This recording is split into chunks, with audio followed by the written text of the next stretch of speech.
വനംവകുപ്പ് ഉദ്യോഗസ്ഥർക്കെതിരെ ഭീഷണി പ്രസംഗവുമായി Malappuram DCC president VS Joy ക്ഷമയുടെ നെല്ലിപ്പലക കണ്ടു. ഇനി തിരിച്ചടിക്കും, പ്രതിരോധിക്കും. ഇന്ന് വന്നത് കൊടിയുമായി, നാളെ ചൂട്ടുകറ്റയുമായി വന്ന് ഓഫീസ് ചുട്ടുകരിക്കുമെന്നും ജോയ് പറയുന്നു. ഞങ്ങൾ എന്ന് പറയുന്നു, ക്ഷമയുടെ നെല്ലിപ്പലക ഞങ്ങൾ കണ്ടു കഴിഞ്ഞു. ഞങ്ങൾ ആരും നിങ്ങളുടെ ഭീഷണി കണ്ടുകൊണ്ട് ഇവിടെ നിന്ന് ഞങ്ങൾ ഈ നാട് വിട്ടു പോവാൻ ഉള്ളവരല്ല.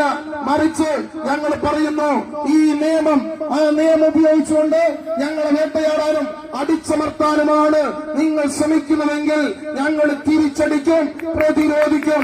ഞങ്ങൾ പറയുന്നു, ഞങ്ങൾ വെറുതെ നിങ്ങളുടെ ഈ കാട്ടിക്കൂട്ടലും കോപ്രായവും കണ്ട് വീട്ടിലേക്ക് മടങ്ങുന്നവരല്ല ഞങ്ങള്.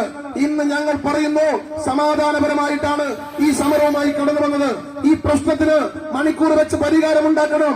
ഇല്ലെങ്കിൽ ഞങ്ങൾ ഇന്ന് കൊടിയുമായിട്ടാണ് വന്നതെങ്കിൽ നാളെ ഞങ്ങൾ ചൂട്ടുകറ്റയുമായി വരും.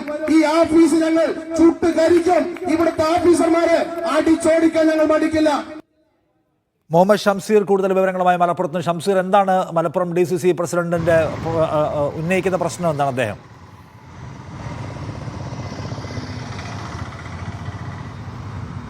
നിഷാദ്, ഇത് നിലമ്പൂരിലെ ചുങ്കത്തറ, പോത്തുകല്ല് കോൺഗ്രസ് കമ്മിറ്റികളുടെ ആഭിമുഖ്യത്തിൽ കാഞ്ഞിരപ്പുഴ ഫോറസ്റ്റ് ഓഫീസിലേക്ക് നടത്തിയ കോൺഗ്രസ് മാർച്ചിലാണ് ഈ പ്രകോപനപരമായ പ്രസംഗമുള്ളത്.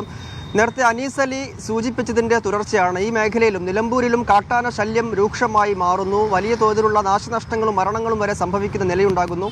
ഒരു തരത്തിലുള്ള പരിഹാരവും വനംവകുപ്പിൻ്റെ ഭാഗത്തു നിന്നുണ്ടാകുന്നില്ല എന്ന് പറഞ്ഞുകൊണ്ട് അതിൻ്റെ തുടർച്ചയിലാണ് ഭീഷണി പ്രസംഗത്തിലേക്ക് VS ജോയിയുടെ സ്വരം മാറുന്നത്. VS ജോയി മലപ്പുറം DCC പ്രസിഡന്റാണ്. അതിൽ പ്രധാനമായും പറയുന്നത്, വനംവകുപ്പ് ഉദ്യോഗസ്ഥർ നാട്ടുകാർക്കെതിരെ യുദ്ധം പ്രഖ്യാപിച്ചിരിക്കുകയാണ്. ഇത് നോക്കി നിൽക്കാൻ കഴിയില്ല എന്ന് പറഞ്ഞുകൊണ്ടാണ് ക്ഷമയുടെ നെല്ലിപ്പലക കണ്ടു, ഇനി തിരിച്ചടിക്കും, പ്രതിരോധിക്കും എന്ന് VS ജോയി പറയുന്നത്. അതിൻ്റെ തുടർച്ചയിൽ ഇന്ന് വന്നത് കൊടിയുമായാണ്, നാളെ ചൂട്ടുകറ്റയുമായി വന്ന് ഓഫീസ് ചുട്ടുകരിക്കും തുടങ്ങിയ പ്രയോഗങ്ങളാണ് VS ജോയിയുടെ ഭാഗത്തു നിന്നുണ്ടാകുന്നത്. ഒപ്പം തന്നെ ജീവിക്കാനുള്ള അവകാശത്തെ ചവിട്ടിമെതിച്ച് ഒരു ഉദ്യോഗസ്ഥനെയും വനം മന്ത്രിയെയും വിലസാൻ അനുവദിക്കില്ല എന്നും VS ജോയി പറയുകയാണ്. ഈ തരത്തിലുള്ള ഭാഷയിലേക്ക് കാര്യങ്ങൾ മാറുന്നത് ഈ മേഖലയിലെ നിരന്തരമുള്ള വന്യജീവി ആക്രമണങ്ങളിലും അതിലൊരു തരത്തിലുള്ള പരിഹാരവും വനംവകുപ്പ് ചെയ്യുന്നില്ല എന്ന് ആരോപിച്ചുകൊണ്ട് കൂടിയാണ്. നേരത്തെ കരുളായിൽ മണി എന്നയാളും ഉച്ചകുളം കോളനിയിലെ നഗരിലെ സരോജിനി എന്ന യുവതിയുമൊക്കെ മരിച്ചത് ഈ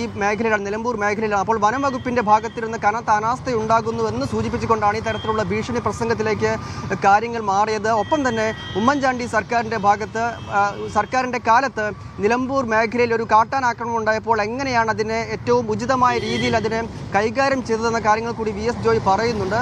അതിനോടൊപ്പമാണ് ഇന്നത്തെ ഈ അവസ്ഥയിൽ വനംവകുപ്പ് ഉദ്യോഗസ്ഥരെ ഭീഷണിപ്പെടുത്തിക്കൊണ്ട് വനംവകുപ്പ് ചുട്ടുകരിക്കുമെന്ന തരത്തിലുള്ള പ്രയോഗങ്ങളൊക്കെ ഈ പ്രസംഗത്തിൽ കടന്നുകൂടുന്നത്.